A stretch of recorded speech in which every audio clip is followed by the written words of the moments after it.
Hello everyone, welcome to my channel. I'm Kissy. So today I wanted to do a reading for the collective. So before we begin the reading, I want to touch up on some conversation points that I think are important to discuss. So I don't know if it's just my own algorithm. I don't know if it's just my own connection with my divine masculine. But I think that one of the funniest things that I've come to notice is making words be very literal kind of brings about some kind of confusion in the physical. So for example, when we consider that our thoughts are masculine and that our feelings are feminine, right? So you're labeling them basically boy, girl. And when you connect with someone emotionally, you can say that your girl is connected to their girl. When you connect to someone mentally, you could say that your boy is connected to their boy. So with those components in place, you'll see the game that gets played when men are attracted to women on a mental level. They can joke and make commentaries when and you'll see some readers may read, oh, this man is gay. They could be talking about a feminine energy that is more of a thinker. They can be referring to, or if they say, oh, we have two women here, they can very much be talking about two actual men that are emotionally connected. An emotional connection does not equate sexual attraction. Mental connection does not always equate sexual attraction. Having a mental and emotional connection does not always equal a sexual attraction, meaning that, well, I guess you could say there's an attraction, but it doesn't always lead to sexual connection in the physical.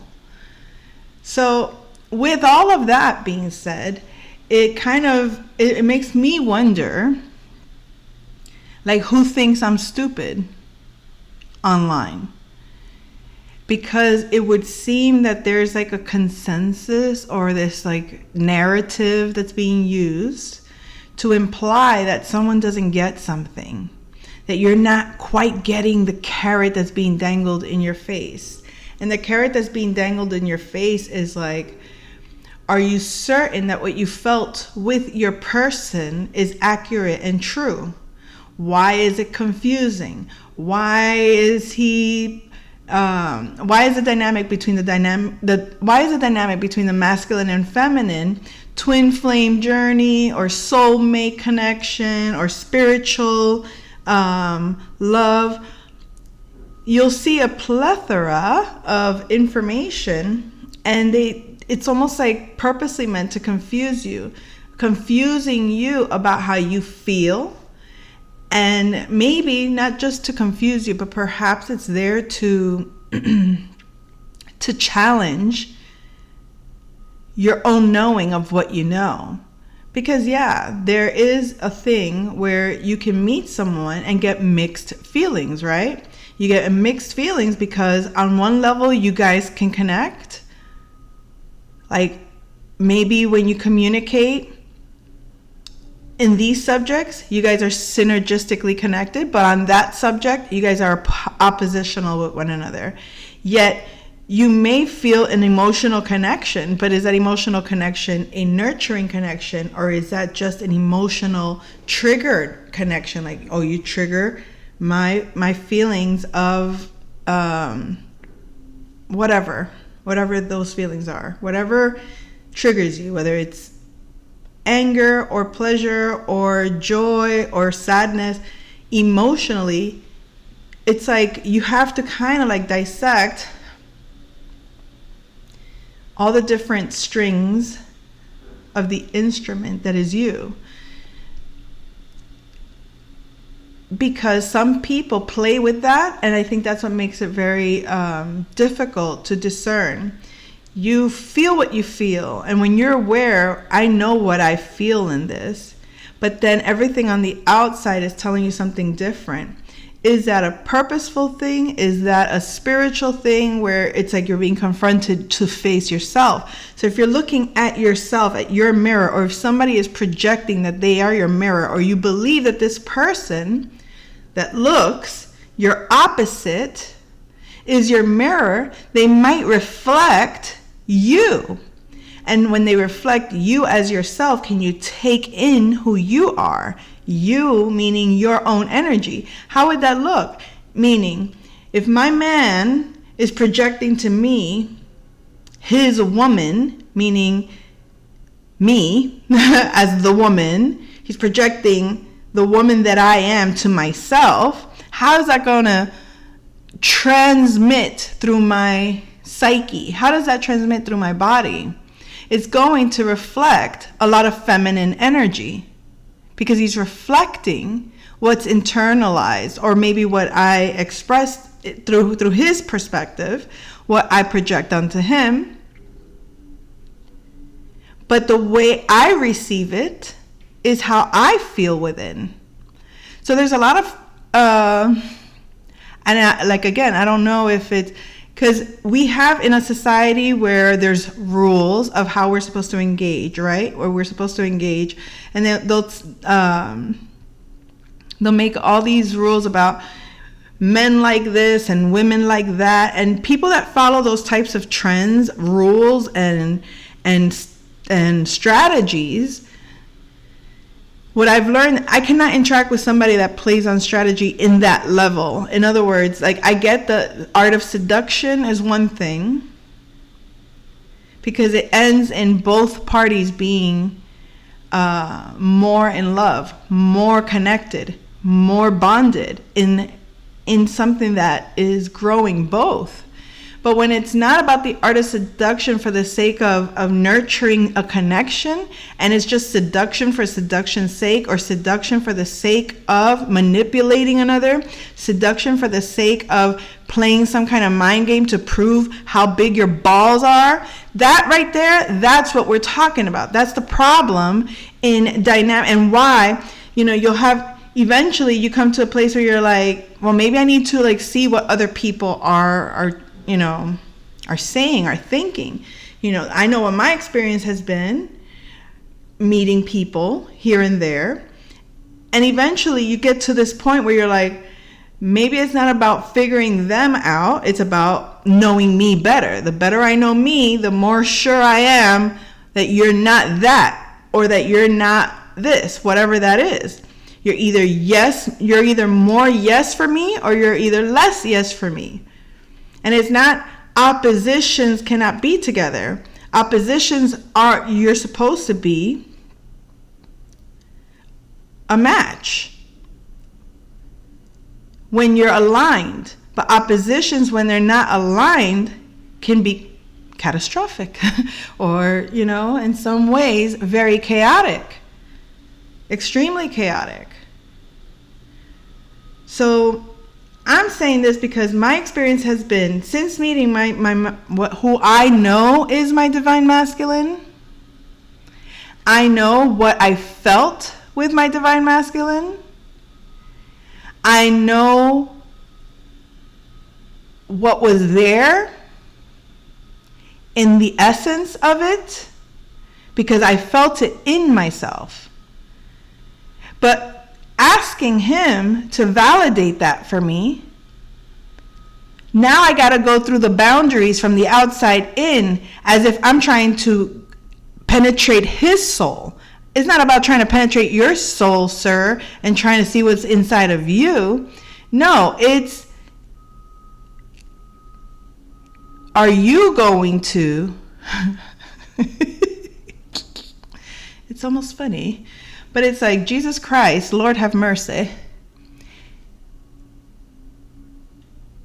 The game that I feel is being played in a large majority, and again, this could just be singular. This could just be here and now with myself, okay?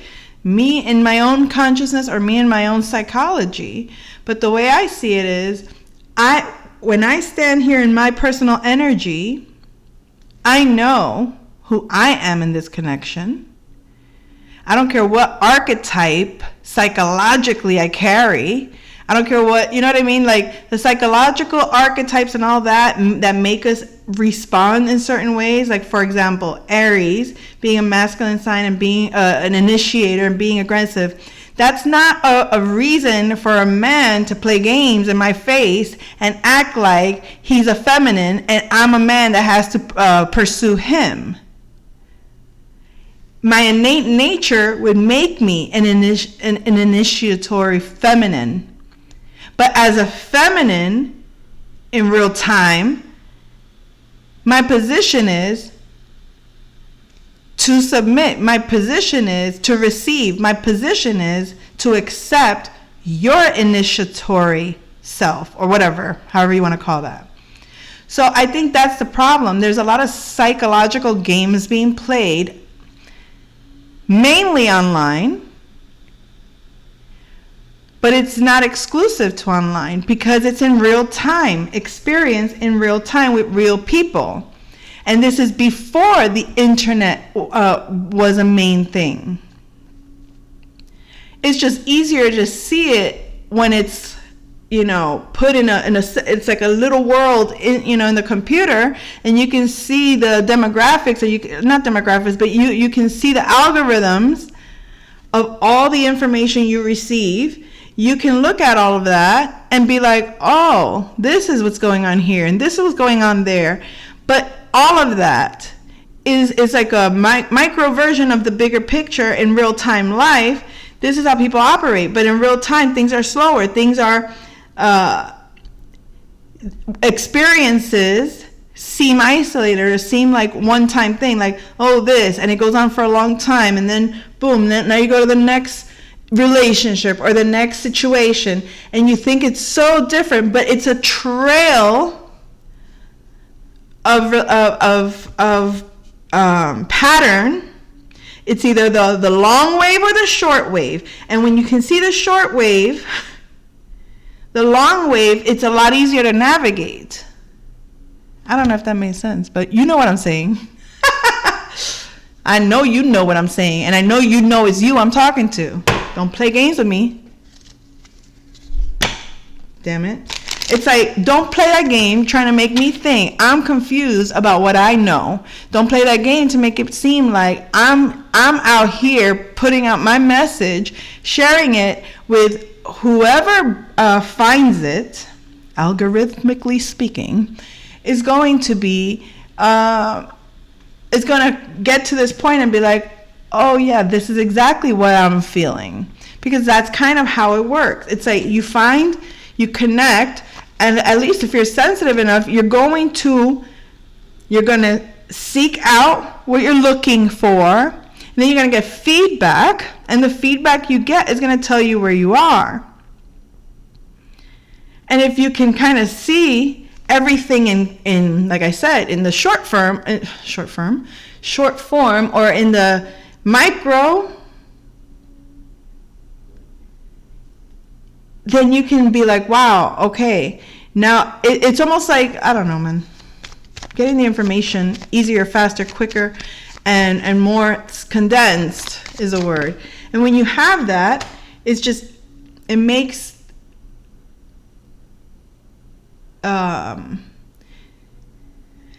you don't need to go through the full spectrum of the experience to know what it is.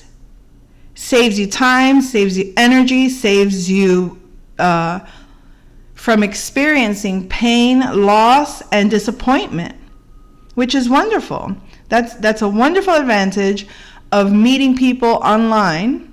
That means like the people you follow on YouTube, the people that you feel is your social group, I guess, in terms of, because you can very easily find people that have the same interests as you, that like the same things as you, that do the same things that you do, or that live by a certain set of values that you do. Whatever it is, you can find those communities online.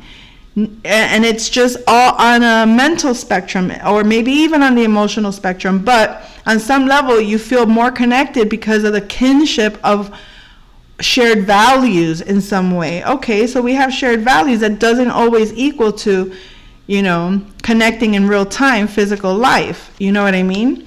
But it would be nice if you could do that and come together in real time. But not everybody's going to do that. Not everybody has. It's almost like, yes, we can, in this dimension, we can very much be aligned. But in real time, some people need time to develop in certain areas, or in other areas where they could be strong, they just need to sharpen up. I know for a fact I've done a lot of sharpening up since I've met my masculine, but I don't have to tell nobody nothing about that, and I don't have to explain anything about that connection. What I don't like is being in that chaos of, how do you put this? It's almost like, okay, you know what your purpose is, so you're just doing it. You know you're connected to your masculine on this purpose, but you also are not getting the feedback as to what that is. Almost as if, can you prove that you know what this connection is? And then once you do prove, oh yes, I do know what this connection is, I do know what it is and what it's laying out for me, and why I'm doing what I'm doing and how I'm doing what I'm doing, then it's like, how long you think you're going to play the game of dangling a carrot before someone says, you know what, keep playing that game over there, and I'm just going to keep doing me my way. And that's the point you got to get to. I'm just going to be doing me my way. Once you're in that space, I'm doing me my way, with or without your man there, you're doing you your way. And that was the point, to do you your way. Once you have you your way, I know that sounds funny. Once you have you your own way, then it seems that the add-on could be in your space. In other words, oh, here I am, this is my world, this is how I live my way. Now, can this be encased in your reality? Can you make this live in you now? Can this live in you well? In other words, can all I am be a part of you? Can all I am be a part of you or not? But it requires time for those connections to kind of like blend, or for those connections to gain a regulatory understanding, because it's being done it's being done spiritually. It's like the backhand, the work behind the scenes kind of thing. And then it's like, okay, now you're presented, or now it's there in the physical, now you're there in the 3D, as is the final product. And I have here a Pisces energy. So I don't know if this person is a Pisces, but Pisces could be significant at this time. I don't know. I got called to just read in the cards. We have a connection. This is 12th house, 6th house connection, Virgo, Pisces energy.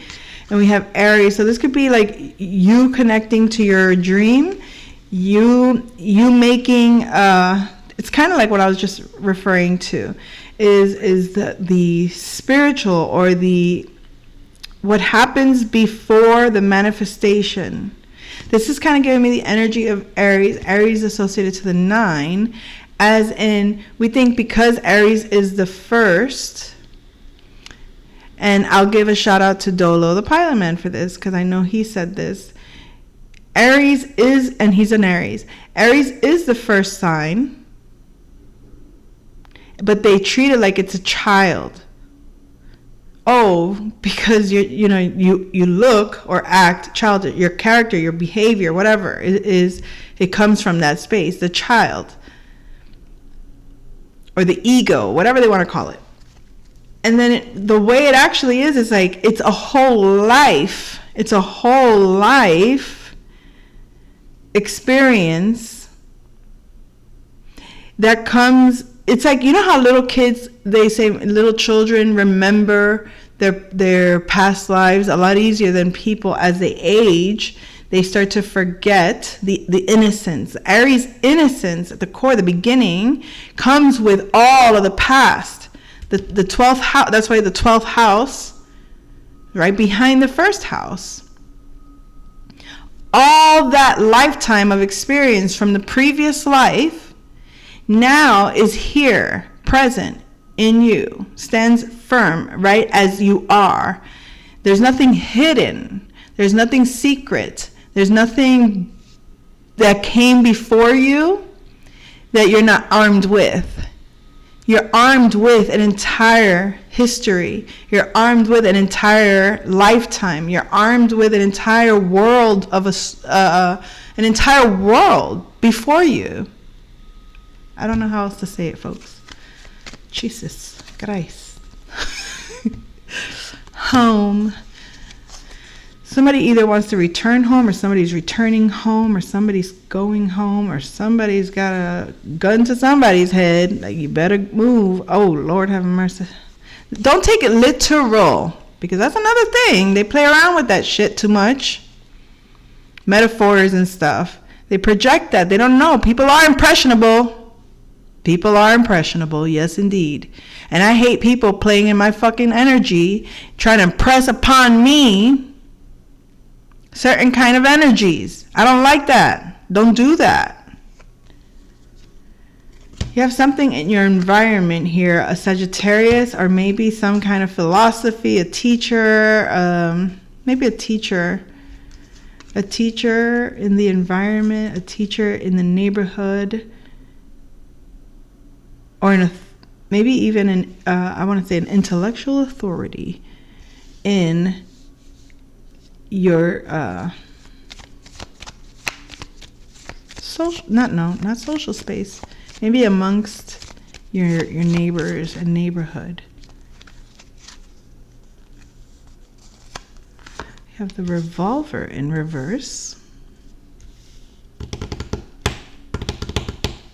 Somebody doesn't want to express their emotions. Somebody is holding back how they feel. This could be a Scorpio, could be a Taurus, or a Cancer.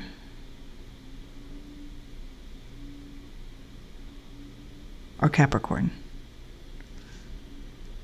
Taurus, Scorpio, Cancer, Capricorn doesn't want to show their feelings. They have a lot of emotions, a lot of subconscious emotions that they don't want to let out. This is Cancer.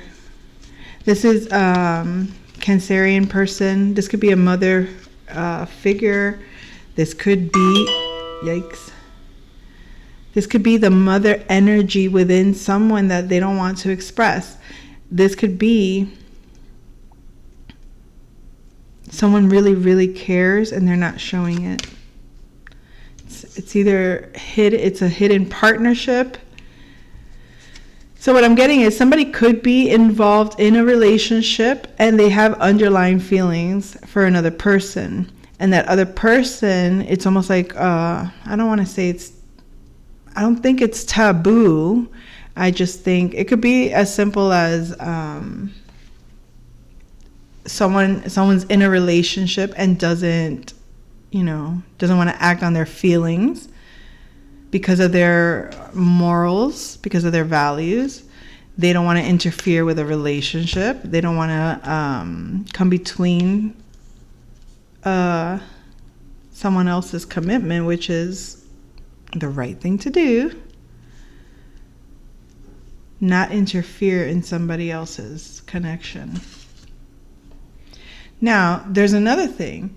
When you are with your divine masculine, with yourself, you marry yourself. You and yourself are married. So I am a married woman.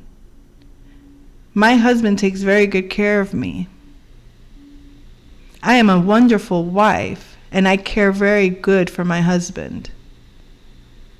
So that in itself is a whole embodiment. That in itself is a whole person. That in itself is somebody that does not require what another brings. It doesn't require it to sustain itself. It appreciates the company. It appreciates the balance, because I can be this to you. I can be that to you. I can be the other to you. I can be any of these things to you. I don't have to be any of these things to you. I can and I want to be those things to you. And that's the same reciprocity that's brought. It's like, I can be this. I want to be this. And that's that. It's in other words, that's the underlying feeling. It's like, I can be this to you, and I want to be this to you. And I think maybe this person might feel like they want to be this to someone, but they can't be that to someone.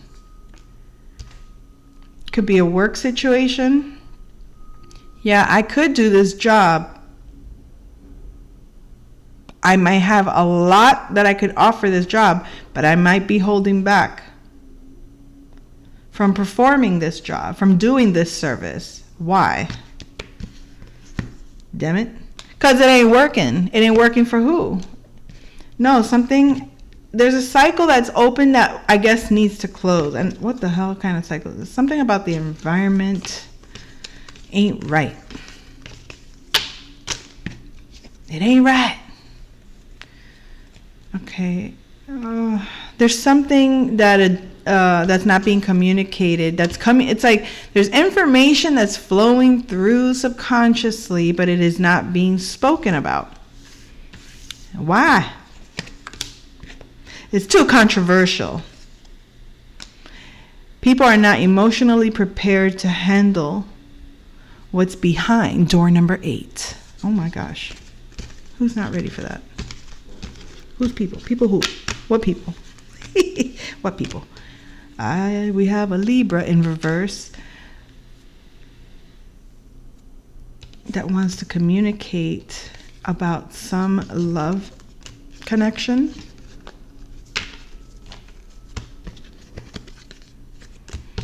They discovered something about themselves.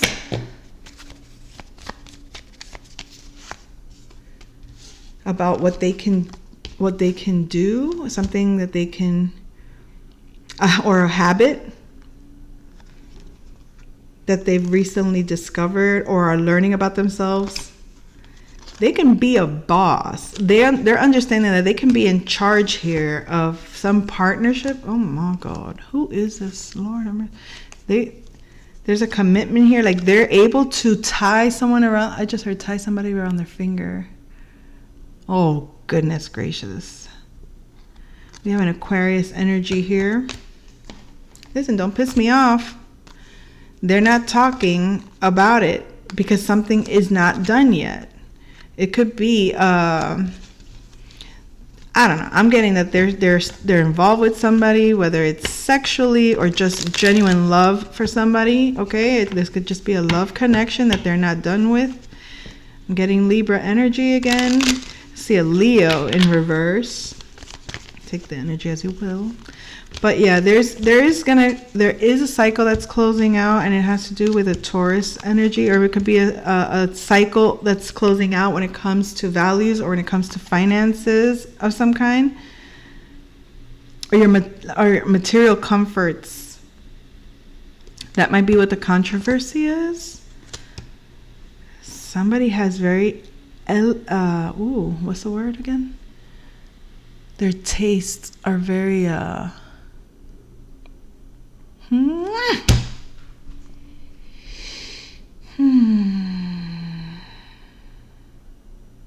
no. Damn it. Wait. Very fancy taste, or very fancy, I don't know, I heard like exquisite taste. Could be a Taurus or a Cancer energy. This person has a lot of feelings. They feel very inclined to return to either return home, or a situation regarding a home has them in their feelings.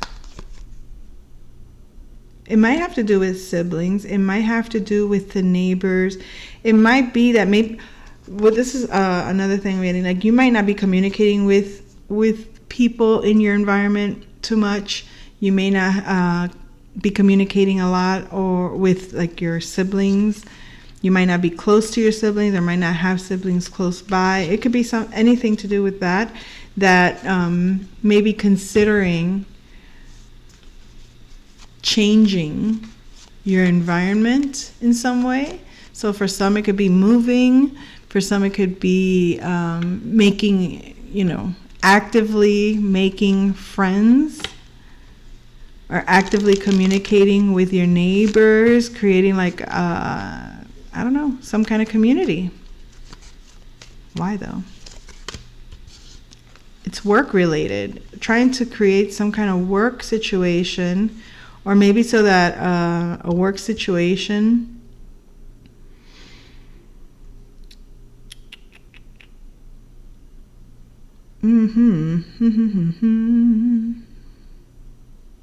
Okay. This is making me think that there's like there's going to be a shift in how the philosophy of work, something about the philosophy of work is going to shift. Like people are not very happy with it has a lot to do with either they're not speaking their dreams, or they're not expressing their fears even. I feel like people, I don't know, they're people afraid of communicating their feelings. Why are people afraid of communicating their feelings? I can tell you this, okay? Some people have a really hard time dealing with dark emotions. And by dark, I would say that it's like, for example, I don't want to hear people project a lot about death and sickness, and I don't want that. I don't want people talking to me about all that.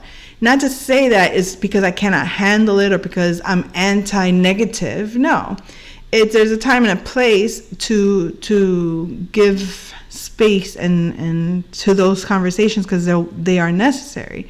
The inevitability of things, of cycles ending, and the inevitability of people going through hardships, those things have a place, but it's not something that should be on repeat 24/7. It's not something that anybody should be subject to all the time. And I feel that when I say do not, like I've become very like boundaried on that, to stop reminding me of death all the fucking time. You know what I mean? It's like, I don't know why you're projecting that on me, whoever, because it's not, it's what I choose no longer to, how do I put it? Lord have mercy.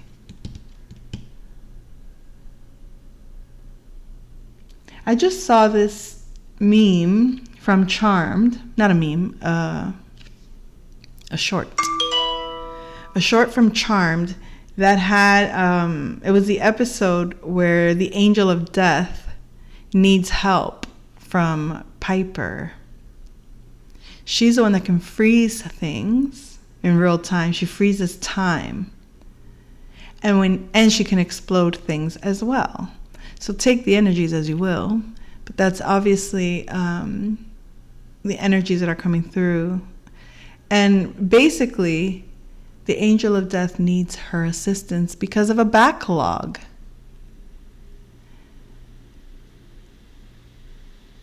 Interesting. Tres interesante. Okay. Musical notes. Something about music. Maybe you and this person. Somewhere over the rainbow, way up high, there's a land that I heard of once in a lullaby. Talking to the moon. You could be connected with this person through a plethora of emotions, a plethora of feelings that comes through the musical notage. Okay, let me stop. Mars could be significant. This person could be in Aries or have a lot of Aries placements. We have the Northwest. Northwest. Who's up in the Northwest? What's going on in the Northwest? Let's see. I know a lot of people that use that term. Yes, I'm from the Northwest, but I can't think right now. Life path 3. Why do you keep showing up? The number 3 could be significant. Prue and Andy. The name Andy or Prudence could be significant to you. Prue and Andy, this is a cop. So there could be something significant with a cop or just somebody that has that investigator spirit, trying to investigate your magical powers, has a crush or was like a childhood love, okay, friends in childhood, and this person they're still by your side. This is like a childhood friendship. You're still connected to someone or that energy, we can say. I see the number 1212, FYI, but this person, it's almost like a re-encounter as adults, someone from your childhood. If not the person, an energy that you have not experienced since childhood, someone you genuinely care for, someone that you guys really cared about each other. Now you find each other as adults, okay? But now there's this, you're not the same people you were. You're not the same people you were. The weather has shifted. However,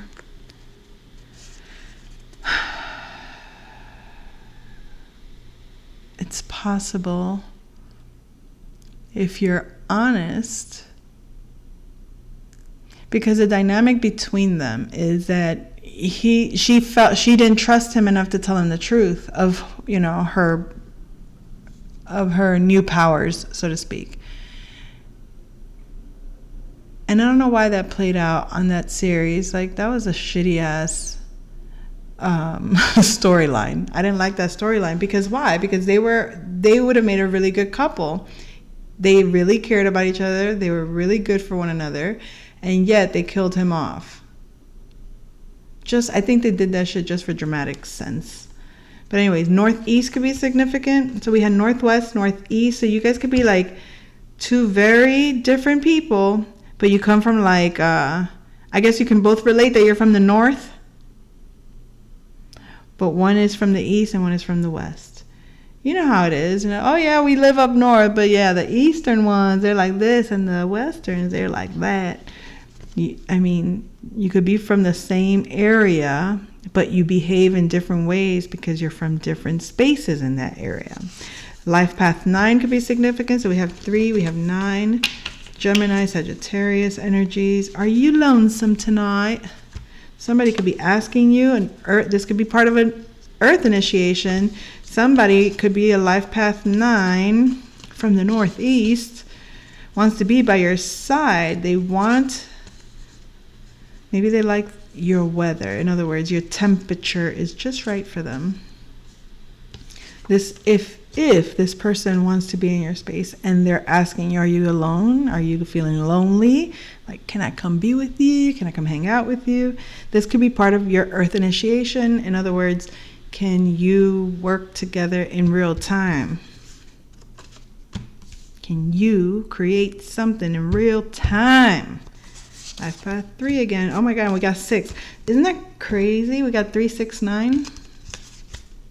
3, 6, 9. 3, 6, 9. Are you lonesome tonight? Do you miss me tonight? Are you sorry we drifted apart? That's Elvis, is it not? Does your memory strain? Shall I come back again? All right, I forgot the words. Tell me, dear. I saw this one. I wasn't trying to get these, folks. It was this one. Sacral chakra, second chakra. You could be getting activations of your sacral chakra. Can we talk? Can we talk for a minute? Girl, I want to know your name. Ooh, somebody wants to talk. Can we talk for a minute? All right, I'm getting two different energies, by the way. One is, are you lonesome tonight? Do you miss me tonight? So this could be someone from your past that maybe wants to establish some connection with you in physical time. Okay, it doesn't have to be serious, but it's definitely sacral activation, very creative, very abundant and nurturing energy, cultivating, okay? Planting seeds, the womb. And then there's another energy, which is more of, damn girl, you're looking good. And they want to talk to you. Can we talk for a minute? I want to know your name. I want to get to know you. But it could also activate this. You know what I mean? So you got, I don't know. One of them is giving kind of a little bit of player energy. The other one is giving me more of stable Mr. Miyagi energy. Like somebody that's here to be somewhat of a guide to you. Could be a life path 4. You could be dealing with the life path 4 person. Your life path 4. We got the skipper, the professor, Ginger, and Marianne. 4 people that I put here on Gilligan's Island. There's 4 people on Gilligan's Island. Life path 4, Mr. Miyagi. So yeah, the can we talk seems more like a player type. The are you lonesome tonight feels more like a Mr. Miyagi type. Somebody that's a deep thinker, somebody that's very very emotionally connected or aware of you, or at least is very comfortable in your most natural state. This person is more like a, or at least you might see them this way, or they see you this way as more like a mentor. I think you see them more that way, more like someone that you can look up to, someone that you can look at and say, yes, I'll submit to you in some way, like, you, sir, I can respect you. I don't know. Gilligan's Island skipper, professor, Ginger. What is that about? Somebody skipping out on a ginger? Mary, Anne. Why that? Okay, Mary and Anne. Those are the Boleyn sisters, the Boleyn girls. For those that don't know, those are the tutors. Yet again, the fucking tutors. Why do you guys keep coming up? I'm done with that storyline, Spirit. I don't want that storyline anymore. The storyline of the tutors, my obsession with the tutors, long before the show The Tutors, since I am a history aficionado. Is that how you say it? Aficionado. Why did I just hear Gilmore Girls? I didn't really even like that show too much. I mean, I did. Rory and whatever her mother's name was. Lori and Rory. Is that their names? I don't remember much about that story. All right, I think we're done here. But anyways, yeah, the Mr. Miyagi Life Path 4 thing person that I was saying, something about you guys will be like your own little island also. Like you'll be, I see like, yes, there's 4 people. It would seem that there's 4 people. But I feel like this is that you guys are like a team of 4 with just the 2 of you.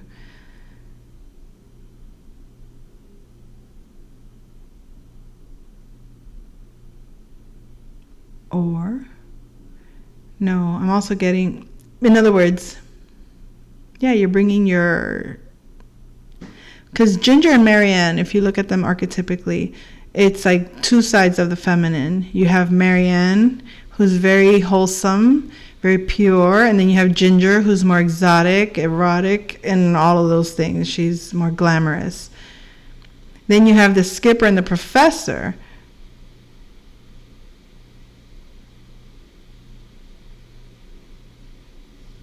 Interesting combo. But the skipper is more like, he's guiding the ship. He's a leader. He's in charge. You respect him because he's loud, he's proud, and he's the man. But then you have the professor. Professor's a little more gentle, a little more brings into the dynamic more of a softer type leader. Okay, not just, getting angry like the skipper would because Gilligan would make a mistake. The professor would be more of a mediator for that and be like, it's okay, we'll figure this out or we'll fix this. So those kinds of dynamics, I guess, between you and this person, it's like you're bringing in certain aspects of your connection. They'll never believe it. Somebody's saying they'll never believe it. Maybe the masculine could be saying, no, they're never going to believe this. Again, somewhere over the rainbow. I don't know what that's about, talking to the moon. Somewhere over yesterday there was a rainbow. Huge rainbow and a huge thunderbolt of lightning. Thunderbolt of lightning, very, very frightening indeed. Galileo Figaro. Magnifico. Okay, stop it. I'm just a poor boy, nobody loves me. Why is that song coming up again? From a poor family, spare him his life from this monstrosity. Easy come, easy go, will you let me go? Oh, no! Okay, stop. All right, Phoebe and Cole. Phoebe and Cole. Cole went to like eternal hell. No, he was in some kind of hell. But even from hell, he was able to be close to Phoebe. He found a way. They thought they had banished him to hell forever, but he wasn't. He was just living a very, very yuck life in a certain kind of hell. He eventually, he went from ruling the underworld, or hell, he went from ruling it to being banished into the pits of it, to then getting completely, obliterated. Not even, you can't even exist in hell. Jeez Louise. Aha moment? What? Healthy choices. Maybe somebody needs to be completely from your life experience. Jeez. Yes, we can let go of people and move on permanently from people. No hard feelings, no nothing, just your existence and my existence, and that's that. Okay? Whatever occurs there, the power of 3 will set you free. Which might be central to the situation. Oh, Pleiadian starseeds. Maybe the Pleiadian starseeds are giving us a message here. Look at that. You guys are 2 peas in a little pod. Oh, do you both come from the Pleiadian starseed? This person is a half witch and a half white lighter. Got the name Joey. Joey likes to go to the gym and exercise. He's a superstar. All right, folks, those are the messages I have for today. I shall return soon. Take care.